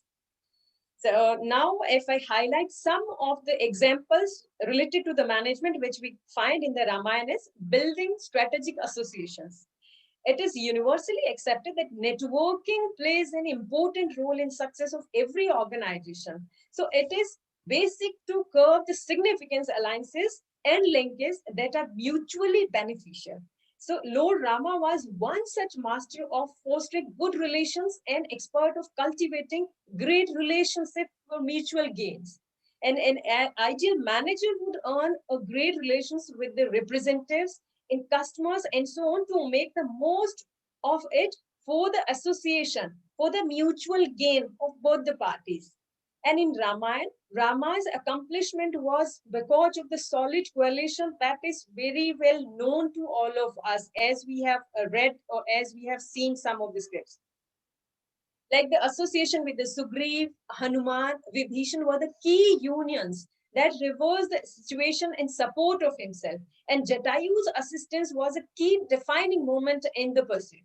So in alliance with the Sugriv, Lord Rama cursed Bali in a fight and assisted Sugriv with getting back his realm. Consequently, what Sugriv did, he assisted Rama and his creative armed forces to battle Ravan and get back Sita. And Hanuman's help all through excursion was fundamental in his triumph in the conflict and recovering Sita. So for today's organization as well, the correct consolidations and coalition can help us arrive at better progress. And another example we can see related to the strong vision and mission, like Rama helped forward a strong vision of things to come. The mission of the army drove by him was to overcome the Rakshasas and retrieve Sita. To this end, various moves were made, like conveying search parties, assembling a broad extension, giving an immediate challenge to Ravan. These activities streamed normally because of the vision held by Lord Rama. And this clearness about the objectives, just as the interaction empowered the army to place the essence in the mission to save Sita. Lord Rama, probably the best manager and leader in the Indian history ever. He achieved his mission by showing estimable managerial competencies. And similarly, everybody in organization nowadays should accept the organization's mission as though it's his own and work towards it. At the point when a manager is dealing with a specific project in the organization, just mentioning to individual what they need to do won't create any quality work, won't generate any output or productivity for the organization. Rather, managers need to give them a vision to pursue, and this will definitely give them a substantial mean to move forward and keep them spurred during the entire duration of the project. And another example related to leaders and leadership, I must say, the genuine leader is the one who groom leaders around. And this is exceptionally steep duty, provided it followed with the cautions. And it will have individuals around inside the organization who are equipped for taking autonomous decisions for aggregate accomplishment of the organization. And at the point when Sita was kidnapped by Ravan, the ruler of Lanka, Lord Rama showed a fantastic ability of driving the multitude of monkeys. His first conspicuous quality as a leader was being a visionary. His vision was to protect Sita from Ravan and defeat every one of the troubles in the Middle Way. And his second conspicuous quality, we can say, was a be powerful helper to the military. So his military created unique competence to confront the enemy under his leadership. And at the point when Hanuman effectively found Sita whereabouts, he, on his own decision, set afire the city of Lanka. Consider the situation. What Ram did was something that each leader ought to learn, like developing leaders within the organization to prevail with and regard to accomplishing mutual goal. And a genuine leader is somebody who encourages future leaders. And through consistent consolation and coaching, a leader can really draw out the best in others. And definitely in every organization, leaders need to distinguish potential leaders and offer them opportunity to make a move. Similarly, Rama offered total opportunity to Hanuman to assume the responsibility for specific front of the epic fight. And another practice of management is sound communication system. We know that effective communication plays a pertinent role in success of every organization. So it's being considered as a lifeblood for the enterprises. For instance, in Ramayana, we see that in absence of proper communication among Bali and Sugriv led to Bali's dream. And miscommunication between Lord Rama, Sita, and Lakshman lead to the kidnapping of Sita. So obviously, communication is the way to successful management. And without a vital communication, an association cannot work successfully. And continuously keeping the entryway open for open discussion and between correspondence among all the individuals from the group. Definitely, it will guarantee smooth working, upgraded profitability, and a sound workplace in organization. So an administrative exercise here is to be careful with the miscommunication anytime in the organization. And for leaders, we must say that they should know the tips and tricks to overcome the challenges and communicate with speed and efficiency. And another practice is related to team and trust management. We know that the success of each attempt relies upon arranging by including each subordinate in the decision-making process. Regardless the battlefield of the management or of Ayodhya, the Lord Rama included everybody collectively into the process of decision-making. And at the point when it came to war, he depended every one of the 8 commanders with the specific obligations basis on their core competencies. If I quote here, the building of scaffold from India to Sri Lanka was not a simple task. But at that time, Rama has had his trust in Nal and Neel while relegating them the obligations. And it was considered as the first ever constructed bridge of the world. And same should be applied by the corporate managers who waste obligations with the most extreme confidence in completing the things through and with other subordinates. So at the point when it was about the governance of realm of Ayodhya, he endowed every one of his siblings, relying upon their demonstrated abilities and capabilities. And at the point when each individual is regarded as the competent and associated with issue of significance, the person feels mindful as a partner of that event, and subsequently contributing monstrous words most particularly for the accomplishment. And at the point when managers are taking care of a specific project in organization, they must ensure including each and every worker from top to bottom throughout the hierarchy of organization. The proper coordination and cooperation of team is very critical and crucial for the successful accomplishment. And the commitments and assessment of each specialist considered while doing any work. And we know trust, obviously, it is a two-way street. That implies you as a manager or being a group leader should likewise trust and regard the group members and the subordinate, or we may lose the notable individuals.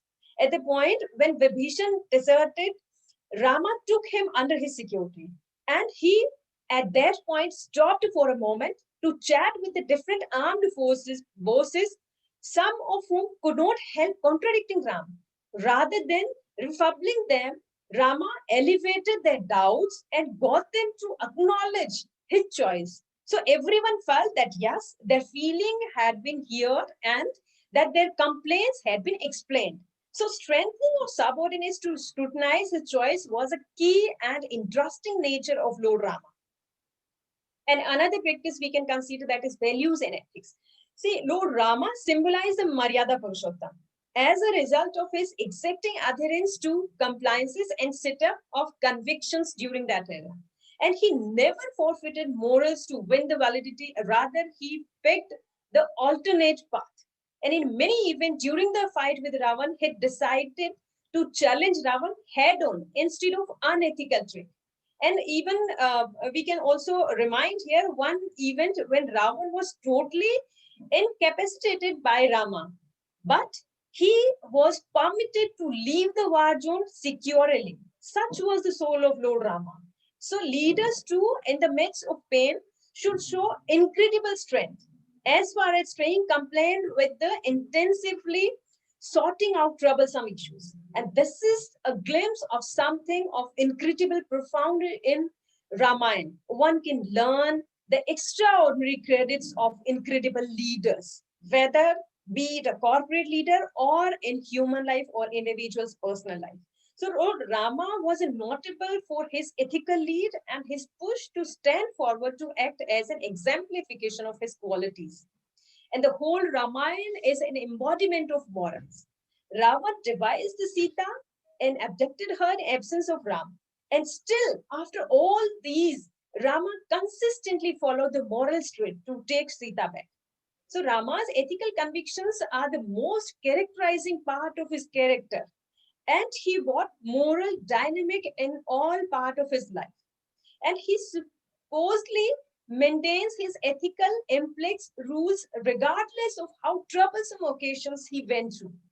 He brought about his group and subordinates having the option to have full confidence in him consistently, and even acquired him the impossible loyalty of Vibhishan at that time. So on the off chance, we can say staying moral and leading the organization consistently, definitely the boss would confide in you and need to help you in your troublesome occasions.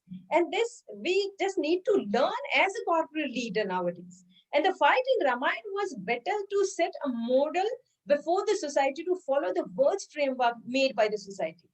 So under the name of self-centered interest, there should be a zero tolerance and zero resistance strategy for the guilty party. And Ravan was a guilty party who snatched Sita and wanted to wed her forcefully. Ultimately, he was killed by Lord Rama. So each organization had some ethical values framework.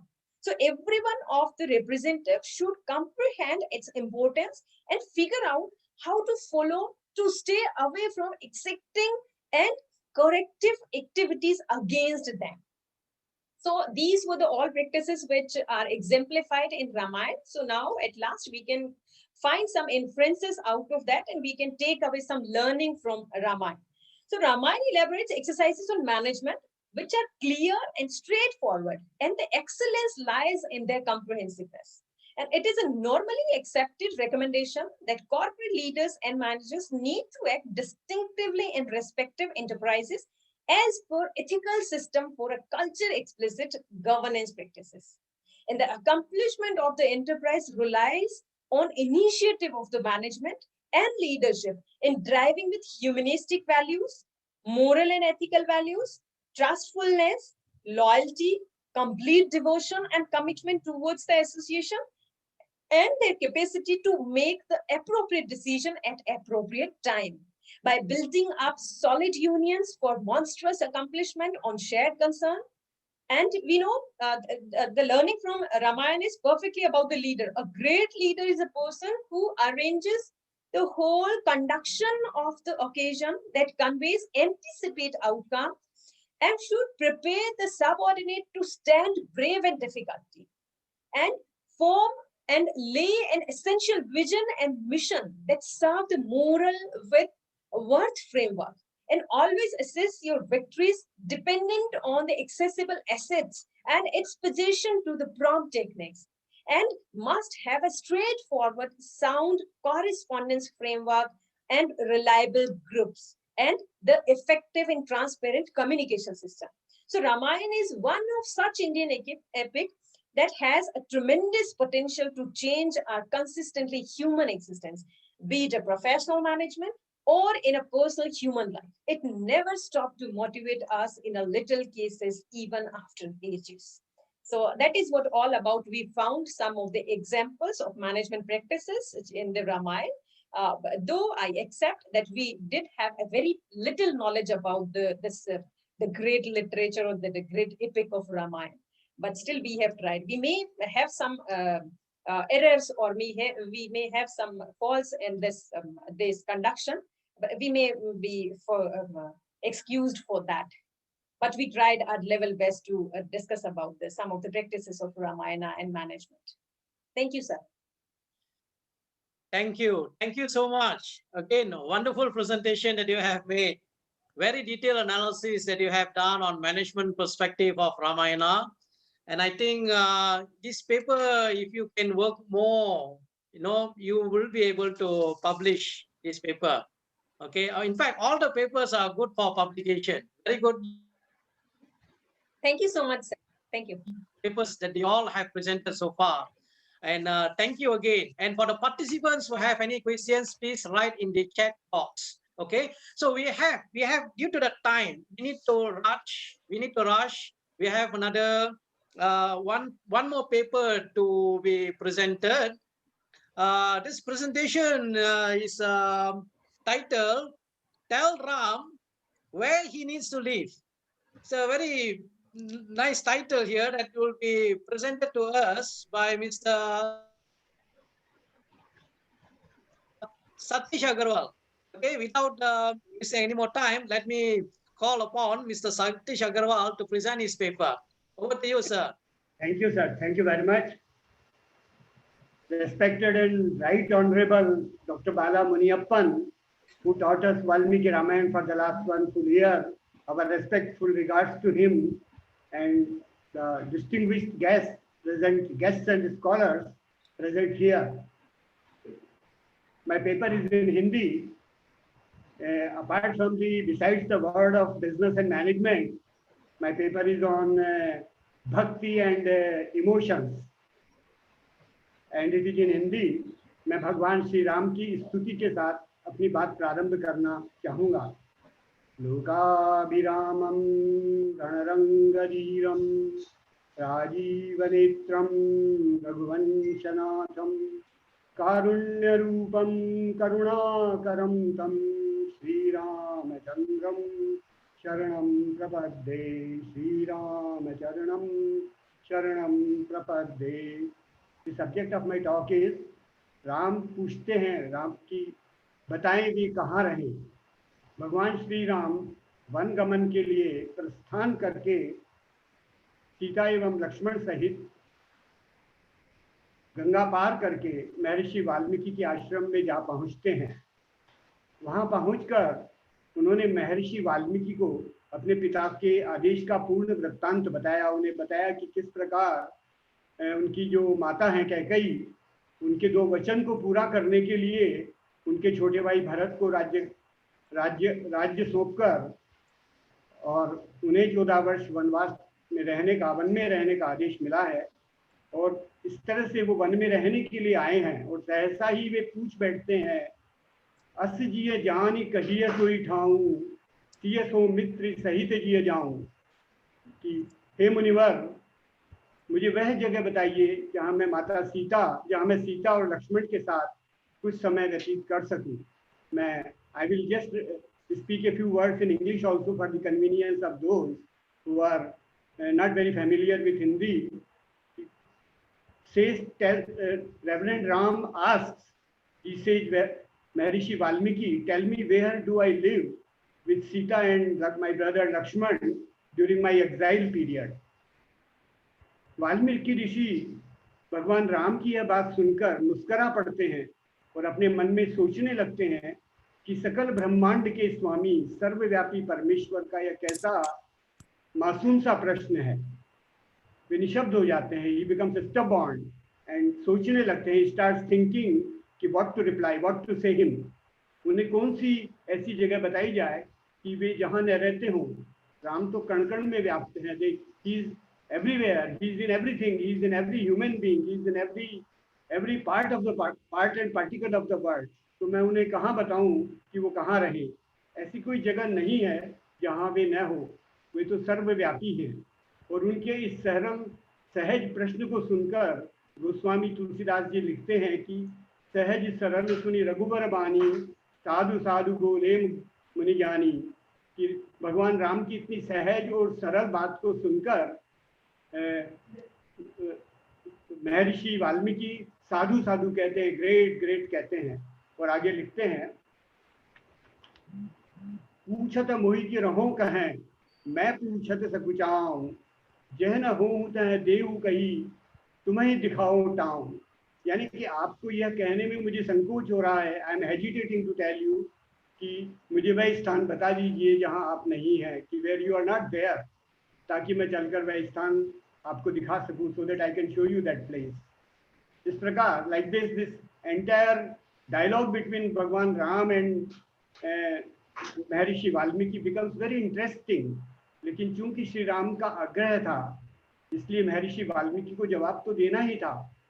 मैं श्री राम एवं महर्षि वाल्मीकि के संवाद को प्रस्तुत करने का एक विनम्र प्रयास करता हूँ। महर्षि की बात सुनकर एक बार तो श्री राम संकोच में पड़ गए कि कहीं मेरी लीला का भेद तो नहीं खुल गया। यानी after listening to Maharshi Valmiki, Shri Ram thought कि whether I have not been exposed, मगर फिर महर्षि वाल्मीकि राम के संकोच को समझकर बात को संभालते हैं। महर्षि वाल्मीकि राम जी के जो संकोच है, उनको जो इनहिबिशन हो रहा था, उसको समझ जाते हैं और वो उन्हें ठहरने के स्थान बताने लगते हैं कि हे राम, आप कहाँ कहाँ रहते हैं और आप कहाँ कहाँ रह सकते हैं। आप कहाँ कहाँ रहते हैं और कहाँ कहाँ रह सकते हैं। वे कहते हैं, सुनहु राम अब निकहूँ कहूँ निकेता, जहाँ बसऊँ सिय लखन समेता। सुनिए राम जी, अब मैं आपको वे स्थान बताता हूँ कि आप सीता जी एवं लक्ष्मण जी के समेत निवास कर सकते हैं। और आगे कहते हैं, जिनके श्रवण समुद्र समाना, जिनके कान समुद्र की भांति सुंदर हैं, कथा तुम्हारी सुभग सरिनाना, तथा कथा रूपी अनेक नदियों से निरंतर भरते रहते हैं। भरे ही निरंतर हो ही न पूरे, परंतु फिर भी वे कभी नहीं भरते हैं। क्योंकि ये तुम कहूँ गुहरूरे, आप उन लोगों के हृदय में रहिएगा। इसका मैं थोड़ा सा हल्का सा इंग्लिश में अनुवाद करके बता देता हूँ कि जिनके ईयर्स हैं वो हमेशा समुद्र के समान हैं, और जो आपकी कथा रूपी नदियों से कभी भरते ही नहीं हैं, ऐसे लोगों के कानों में, ऐसे लोगों के हृदय में आप निवास करिएगा। आगे कहते हैं, लोचन चातक जिन करी राखे, रहे ही दरस जल धर अभिलाषे। जिन्होंने अपने नेत्रों को चातक बना रखा है और जो आपके दर्शन रूपी मेघों के लिए सदा लालायित रहते हैं, those who have made their eyes staring at you and they always want to see your sky like charisma, रही दरस जलधर अभिलाषे निज रही सरित सिंधु सरबारी रूप बिंदु जल होई सुखारी। और जो भारी भारी नदियों, समुद्रों और झीलों का निरादर करके आपके सौंदर्य रूपी मूर्त की एक बूंद के जल से सुखी हो जाते हैं, तिनके हृदय सदन सुखदायक बसहु बंधु सिय सह रघुनायक। उनके जो हृदय हैं ऐसे लोगों के जो आपकी तरफ स्टेयरिंग करते रहते हैं, आपके दर्शनों को लालायित रहते हैं, उनके हृदय रूपी सुंदर बंगलोज में, उनके हृदय रूपी सुंदर मेंशंस में आप श्री लक्ष्मण जी और सीता जी सहित निवास करिएगा। इसके पश्चात महर्षि वाल्मीकि कहते हैं, जसु तुम्हारे मानस विमल हंसिनी जिव्या जासु मुक्ता हल गुण गण चुनई राम बसयु नियतासु। अर्थात हे स्वामी, आप यश रूपी निर्मल मान सरोवर में जिसकी जीव हंसिनी बनी हुई है, आपके गुण समूह रूपी मोतियों को चुनती है, आप उनकी जिव्या और उनके हृदय में बसिएगा। महर्षि वाल्मीकि आगे कहते हैं, प्रभु प्रसाद सुचि सुभग सुभाषा, जिनकी नासिका आपके पवित्र और सुगंधित सुंदर प्रसाद रूपी पुष्प की सुगंध को नित्य आदर के साथ ग्रहण करती है। सादर जासु लहई नित नासा, प्रभु प्रसाद सुचि सुभग सुभाषा सादर जासु लहई नित नासा, तुम्हें निवेदित भोजन करहीं, जो आपको अर्पण करके भोजन ग्रहण करते हैं। प्रभु प्रसाद पट भूषण धरहीं, और आपके प्रसाद रूप में ही वस्त्र और आभूषण ग्रहण करते हैं। शीश नवई सुर गुरु द्विज देखी, और जिनके मस्तक, जिनके हेड देवता, गुरु और ब्राह्मणों को देखकर बड़ी विनम्रता, आदर और प्रेम के साथ झुक जाते हैं। शीश नवई सुर गुरु द्विज देखी, प्रीति सहित कर विनय अभिषेकी। कर नित करहि राम पद पूजा, जिनके हाथ कर नित्य करहि राम पद पूजा, जिनके हाथ नित्य आपकी पूजा करते हैं। राम भरोस हृदय नहीं दूजा, और जिनके हृदय में राम जी यानी आपके अतिरिक्त और किसी का भरोसा ही नहीं है। चरण राम तीरथ चली जाई, जिनके चरण श्री राम जी के रामचंद्र जी के तीर्थों में चलकर जाते हैं। राम बसहु तिनके मन माही, हे राम, हे श्री राम, आप उनके हार्ट में, आप उनके हृदय में आपका स्थान है, आप वहां निवास कर सकते हैं।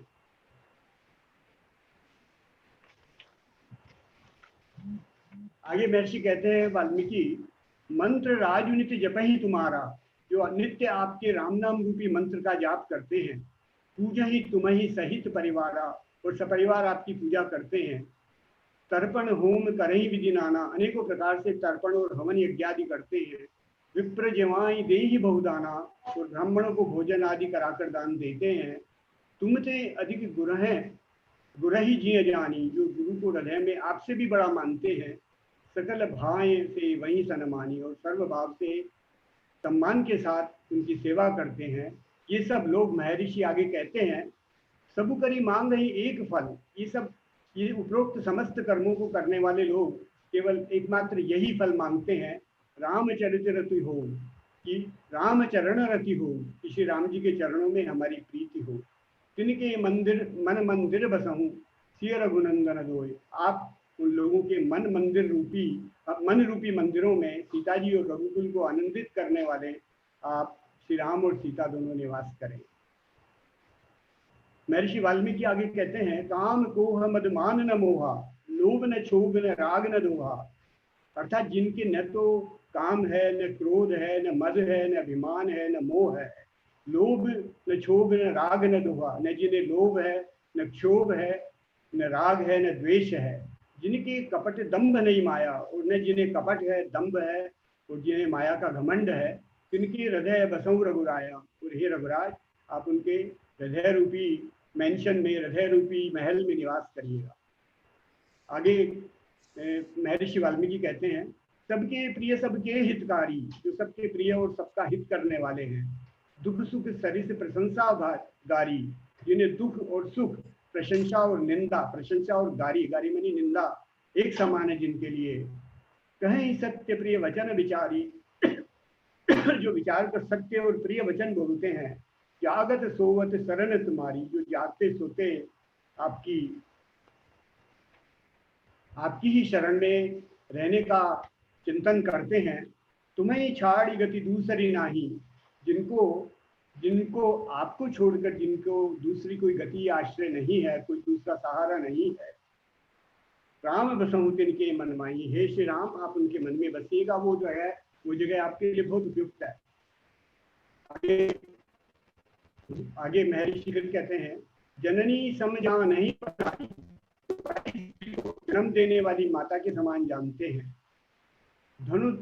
धनु पराव विष ते विष भारी, और पराया धन जिन्हें विष से भी भारी विष, पॉइजन से भी भारी, अदर्स प्रॉपर्टी पॉइजन से भी भारी पॉइजन प्रतीत होता है।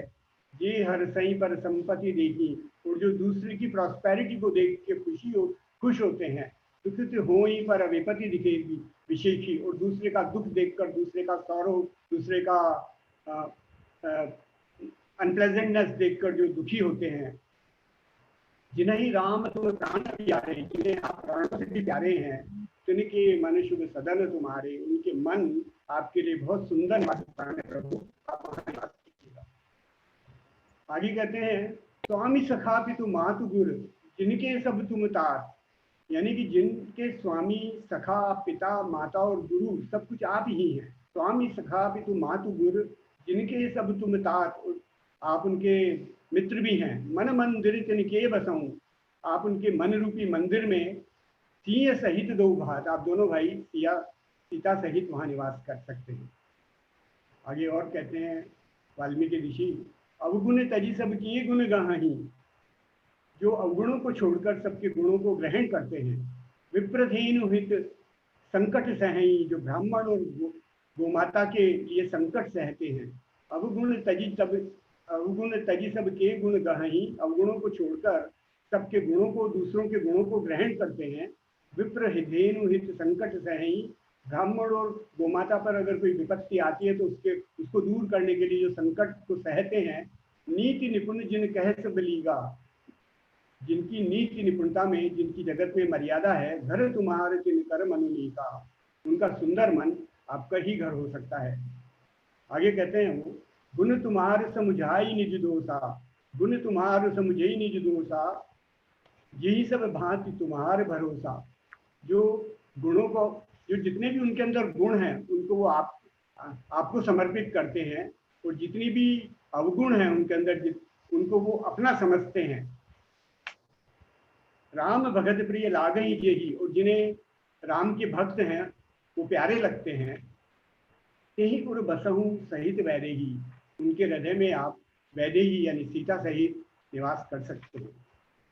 आगे और कहते हैं वो, जाति पाति धनु धर्म बढ़ाई, जाति पाति धन धर्म बढ़ाई, प्यारा परिवार प्रिय परिवार सदन सुखदाई। जाति पाति धनु धर्म बढ़ाई, प्रिय परिवार सदन सुखदाई। जाति पाति धन धर्म बढ़ाई, प्यारा परिवार और सुख देने वाला घर, सबको छोड़कर प्रिय परिवार सदन सुखदाई, सब तजी तुम्ही रही उरलाई, इन सबको छोड़कर, अर्थात धन जाति पाति धन धर्म बढ़ाई, परिवार प्यारे परिवार और सुख देने वाले घर, सबको छोड़कर जो केवल आपको ही हृदय में धारण किए रहता है। सब तजी तुम्ही रही उरलाई, तेई के हृदय रहो रघुराई, आप उनके हृदय में निवास कीजिएगा भगवान, वही आपके लिए उचित स्थान है, वही आपका सबसे बढ़िया स्थान है। आगे कहते हैं, सरगु नरकु अप वर्ग समाना, जिनके लिए स्वर्ग नरक और मोक्ष एक ही है, एक उनकी दृष्टि में सब समान है। यह तह देख धरे धनु नाना, क्योंकि यहाँ वहाँ और समस्त संसार में केवल धनुष बाण धारण की जो केवल आपको ही देखता है। मैं इसको दोबारा पढ़ता हूँ, सरग नरक अप बरग समाना, जह तह देख धरे धनुवाना, वो आपको धनुष बाण धारण किए हुए स्वर्ग नरक और सब जगह केवल आपको ही देखते हैं। कर्म वचन मन उर राउर चेला, और जो मन कर्म और वचन, मनसा वाचा और कर्मणा से आपके दास हैं। राम करम के ही के उर डेरा, हे राम आप उनके हृदय में निवास करिए, वो आपके लिए बहुत सुंदर स्थान है। अंत में महर्षि वाल्मीकि कहते हैं, जाहि न चाहिए कबहु कछु, तुम सन सहज सनेहु, बसहु निरंतर तासु मन, सोरा उर निज गेहु।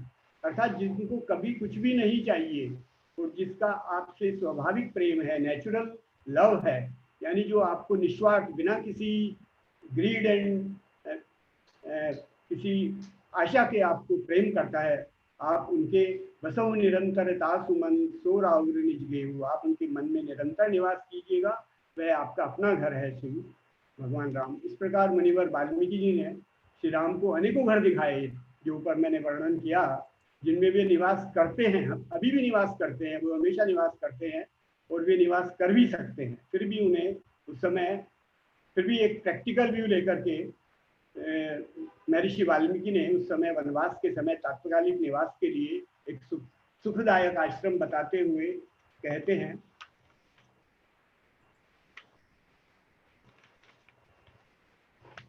कह मुनि सुनहु भानुकुल नायक, आश्रम कहूँ समय सुखदायक।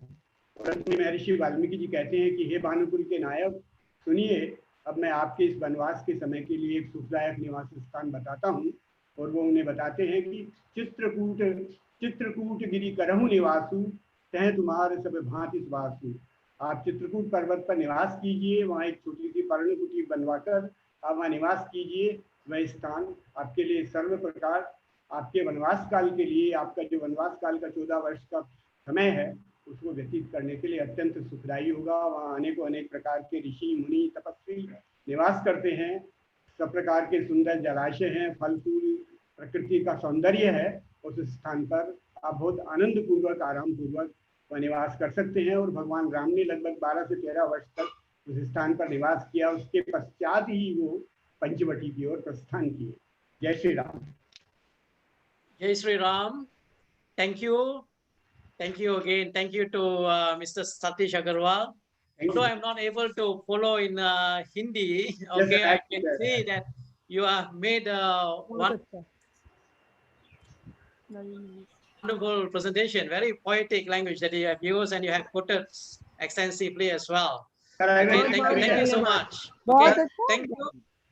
बहुत धन्यवाद सतीश जी, आपने हिंदी में प्रवचन दिया, राम के बारे में सभी गुणों की चर्चा की और निवास करने के लिए जो लोगों ने सहयोग किया कि वन में यहाँ अच्छा सुंदर जगह है, बहुत सुंदर प्रसंग आपने कहा। और सबसे बड़ी सराहना आप हिंदी में करें। मेरा अनुरोध है कि सब लोग कोशिश करें कि हम हिंदी में करें, उसमें बड़ी सरलता है, भाव गम्यता है। इसलिए मैं चाहूंगी कि सभी लोग इंग्लिश में बोलें, बहुत अच्छा लगा, लेकिन हिंदी में हम करें, क्योंकि वो संस्कृत हिंदी के बहुत नजदीक है, उसकी बहन है। मैडम, मुझे डॉक्टर बाला मुनियप्पन के सामने प्रेजेंट करने का मालूम नहीं था, नहीं तो मैं इसका पैरेलल इंग्लिश ट्रांसलेशन भी करके लाता और उनकी सुविधा के लिए अंग्रेजी में भी प्रेजेंट कर देता, लेकिन I was not aware that I will have to present it. बोलने से ही आदमी समझता है हिंदी को, इसलिए बाला सुब्रमण्यम जी भी समझेंगे हिंदी। बहुत अच्छा प्रयास। Thank you, thank you, thank you sir, thank you, thank you. Okay, we have completed our session. There are 1 or 2 questions, although time is up. I know the time is up. The administrators already informed me the time is up, but I see there is a question related to Professor Rajesh presentation. Professors, there is a question here. If you are able to answer, there's a where is the question? Let me look at the chat. Just give me a moment. I'm looking at the chat.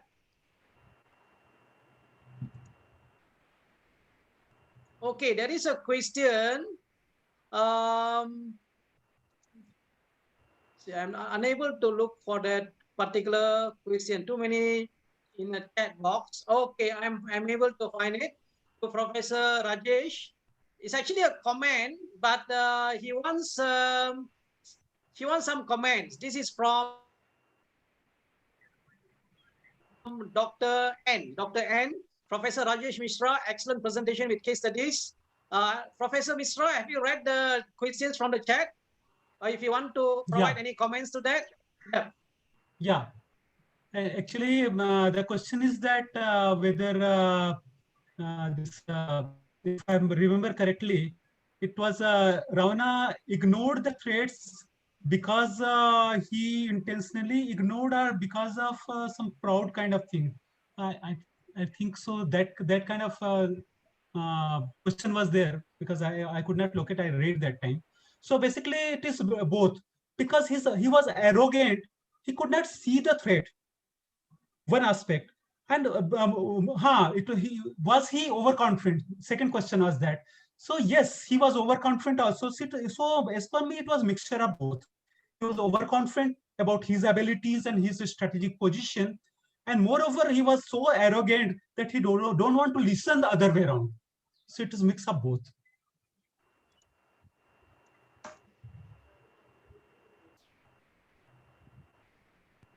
Okay. Okay. Okay, let me go through if there are any other questions that has been raised. I think there is a question that is sent direct to me. I think that particular question maybe from Dr. N. If I have your email, if you can send me your email, I can respond directly to me. Due to the time factor, I'm not able to give any detailed explanations to that. So maybe if you want to communicate to me, I think Dr. N, right, the one who raised a question, I think he sent a question direct to me. Maybe if he send it to me through email, or even I think my number is also there, my number. Okay, I have his email. Okay, let me take down the email and I can communicate with him directly. I think for the sessions overall, we had 5 papers that has been presented. 5 presenters made wonderful presentation. All 5 of them have presented beautifully. And I would like to thank all the presenters and also all the participants who attended these sessions. And the papers are mainly related to application from the perspective of Ramayana, from the management perspective, life of Hanuman, and then again on Rama as a universal ideal, principles and practices of management from Ramayana, and tell Ram where he needs to live. That's a final paper from Mr. Satish. And again, once again, thank you to everyone. And with this, we close this particular session of the 4th International Ramayana Conference. And there is one more session today, later in the evening, I think morning in US, it will be evening in India and also in Malaysia. Thank you. And I'll Thank you.